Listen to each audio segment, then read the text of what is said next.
አንቺን ደስ ብሎሽ ስቀሽልኝ ካየው ዓለም ሁሉ የሳቀ መስሎኝ ይውላለሁ። አንቺን ክፍት ብሎሽ አዝን ካልሽብኝ ሰማይ እንኳን ሳይቀር ጥቁር ነው የሚለው። በጣም አሳዛኝ ታሪክ። አሰላሙ አለይኩም ወረህመቱላሂ ወበረካቱሁ። ውድና የተወደዳችሁ የኔ ቤተሰቦች እንኳን ሰላም መጣችሁ። የዛሬውን አሳዛኝ ታሪኬን በልቦና አዳምጡኝ። በአንድ ትምህርት ቤት ውስጥ መምህሯ ክፍል ገብታ ስታስተምር ከተማሪዎቹ አንዱ ይነሳና መምህር ቲቸር እቃ ተሰርቄያለሁ ይላል። መምህሯም በስርቆቱ እጅግ ተበሳጭታ የተሰረቀውን እቃ ምን እንደሆነ ካጣራች በኋላ ተማሪዎች ለፍተሻ እንዲዘጋጁ አደረገችና ፍተሻዋን ቀጠለች። በፍተሻው ሰዓት ታዲያ አንዲት እድሜዋ 10 ዓመት የማይሞላ ተማሪ ተራዋ ደርሶ ቦርሳዋን እንድትከፍት ስትጠየቅ አሻፈረኝ አለች።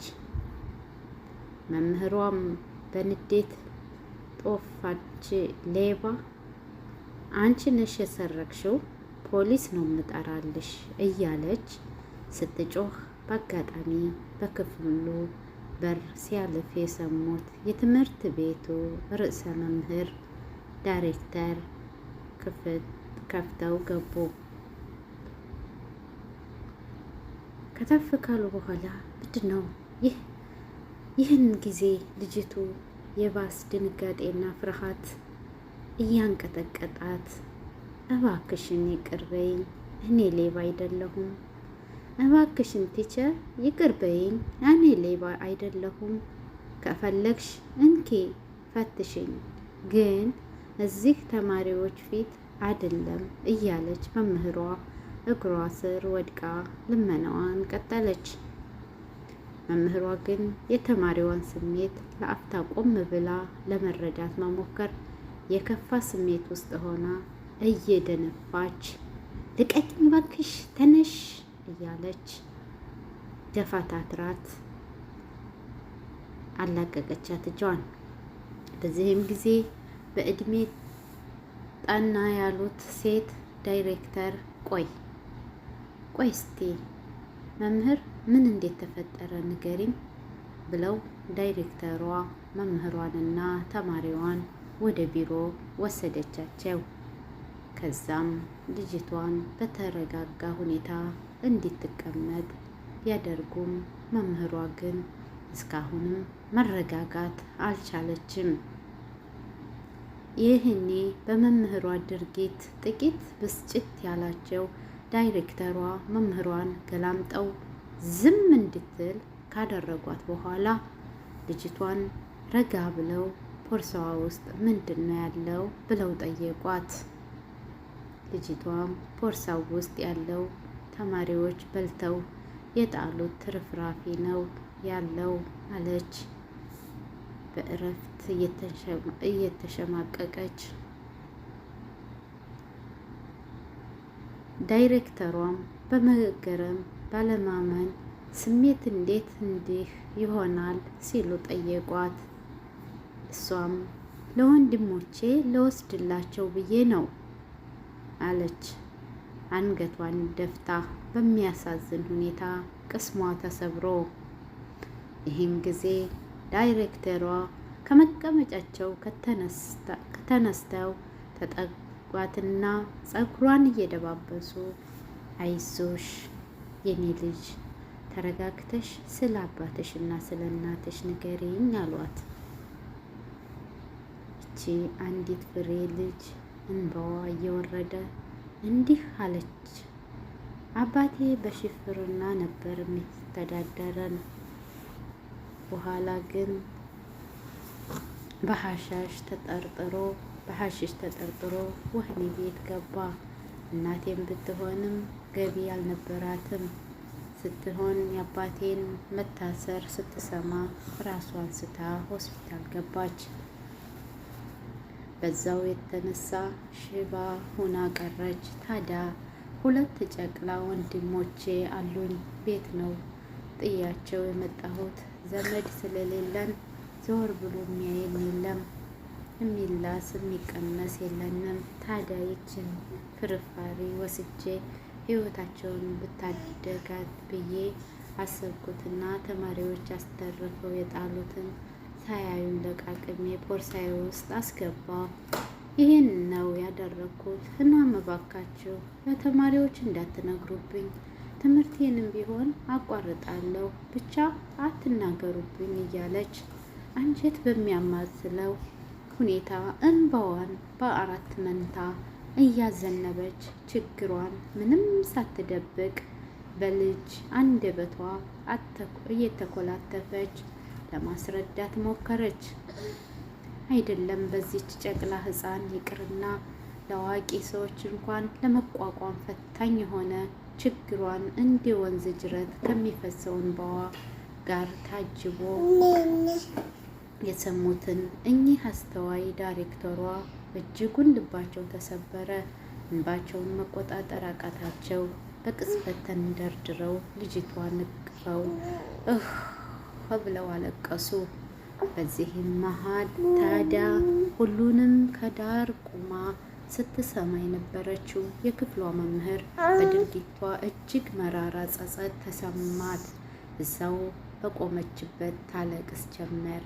እንዴ ዳይሬክተሯ አንቺን ምስኪን ተማሪ አቅፋ ይችን ምስኪን ተማሪ እቅፏ ውስጥ አርጋት ልታጽናናት ብትሻም በክፍል ውስጥ በተማሪዎች ፊት ልጅቷን ያደረገችውን ሳታስበው አፈረች። አንገቷን ታሊ ቀረቀረች።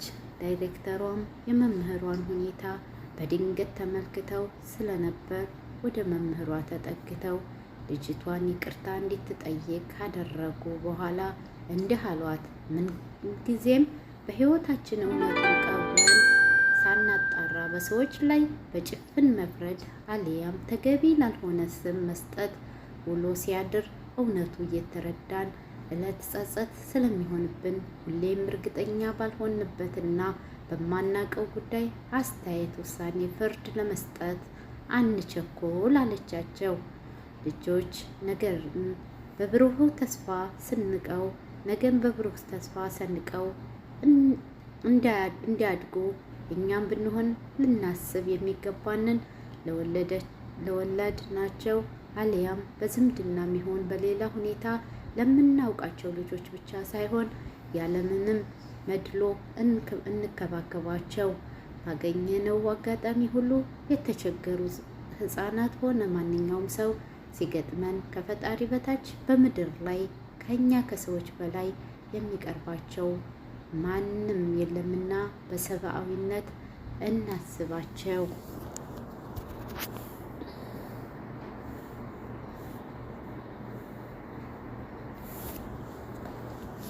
እንግዲህ እንደሰማችሁት ነው። ይችን ህፃን ልጅ አንዳንድ ጊዜ በጭፍን የምንፈርዳለን። የሰው ምንነት ሳናስበው ሳንረዳ ያ ሰው ምን ችግር ውስጥ ነው ያለው ብለን ሳንል፣ ነገር ግን በራሳችን መንገድ እየተጓዝን ሰውን በጭፍኑ መኮነን፣ በጭፍኑ ሳንረዳው አልሆነ ነገር ውስጥ ማስገባት፣ ይሄ ሁሉ ነገር በእኛ ሀገር ላይ ደግሞ የተለመደ ነው።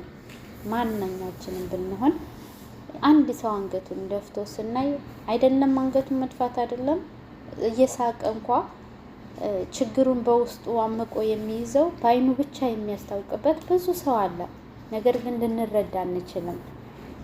አንዳንድ ጊዜማ ከራሳችን በላይ ማንንም አስበልጠን እንደማናይ ሁሉ የሰውንም ችግር ብንረዳ ባይ ነኝ። አንድ ጊዜ ምን ገጠመኝ መሰላችሁ? እዚህ ሰው ሀገር ላይ ማለት ነው፣ ስደት ላይ እያለሁኝ የሆነች እህቴ እየሰራች እያለ ሆዷን ትታመማለች። ሆዷን ስትታመም ሆዴን አሞኛል ትላታለች። ከዛ ምን ሆኖ ያምሻል ስሪ የሆነ ነገር ሰጠቻት፣ ፓናዶል ሰጠቻት፣ የሚጠጣ ዝም ብለሽ የሆነ ነገር ብቻ ሰጠቻት እና ስሪ ምናምን ነገር በይህንን ጠጭና ስሪ አለቻት። አራሞኛል፣ በጣም ነው ያመመኝ፣ መቋቋም አልቻልኩም እና በጣም ነው ያመመኝ ምናምን ስትላት አንቺ የመጣሽበትን አላማ ረሳሽው እንዴ? አመመኝ ምንድን ነው ትላታለች። ከዛ ይቺ ልጅ እሺ ትልና ሳቅ ብላ የሆዷን በሆዷ አድርጋ በቃ ብቻ ውስጧ በጣም ታሟል እኮ ያኔ ከፍቷታልም፣ በንግግራቸውም ከፍቷታል፣ ግን ውስጧን በጣም አሟታል። ቢሆንም ደግሞ ሰው ሀገር ነው እና ያለ ነው ያው ሆዷን ጨብጣ እየሰራች እያለ ያረብ አንተ እውነት አንድ ቀን የኔ ህመም ገብቷቸው ይረዱኝ ይሆን የሚለው ነገር እንትን ትላለች። ያኔ ዱዓ ታደርጋለች። ለእኔም ትነግረኝ ነበረ እንደው እውነት የኔ ህመም ገብቷቸው በእኔ ቦታ ሆኖ ባዩት ነው ምለው አለች። አስባችሁታል? ከዛ አይዞሽ እንደዚህ ባትይም ብቻ እነሱም ልቦና ይስጣቸው ሄዳ ይስጣቸው ብለሽ ብትይ እኮ ይሄ ይመረጥ ነበረ ካላህ አጅሩን ታገኘዋለሽ ምናምን ብያት፣ አይ አይደለም አለች። በጣም ሲበዛና ሲጠና ህመምሽን የማይገባቸው ሰዎች ነገ ጧት በአኬራ ብቻ ሳይሆን አሁንም ማየት አለባቸው ብዬ አስባለሁኝ አለችኝ። ግን አስባችሁታል? ያቺ ልጅ 2 ወር ነው 3 ወር አልቆየችም። ሴትየዋ ትታመማለች፣ በጥናት ትታመማለች። የምትታመመውም ሆዷን ነው። በየደቂቃው ሐኪም ቤት ትሄዳለች። በየደቂቃው የማትሄድበት ቦታ የለም። ራጅ፣ አልትራሳውንድ ምናምን ብቻ የማትሄድበት የለም። ግን ምንም ዶክተሮቹ ህመሟን ሊያገኙት ሁሉ አልቻሉም። ከዛ ኧረ ተይ አሞኛል ትላታለች። አስባችሁታል እንግዲህ አሞኛል ምናምን ብላ ስትላት ምን ሆነሽ አመመሽ ትላታለች። ኧረ ሆዴን በጣም እያመመኝ ነው፣ የበላሁት ነገር አልስማማኝ ብሎ ይሁን አላውቅም፣ በጣም እያመመኝ ነው ትላለች። ከ6 ወር በላይ ትመላለሳለች በሆዱ ህመም የተነሳ ማለት ነው ሴትዮዋ። ከዛ ምን ትላላችሁ? ያኔ አንቺ ያመመሽ ጊዜና በምንድን ነው የተሻለሽ ትላታለች።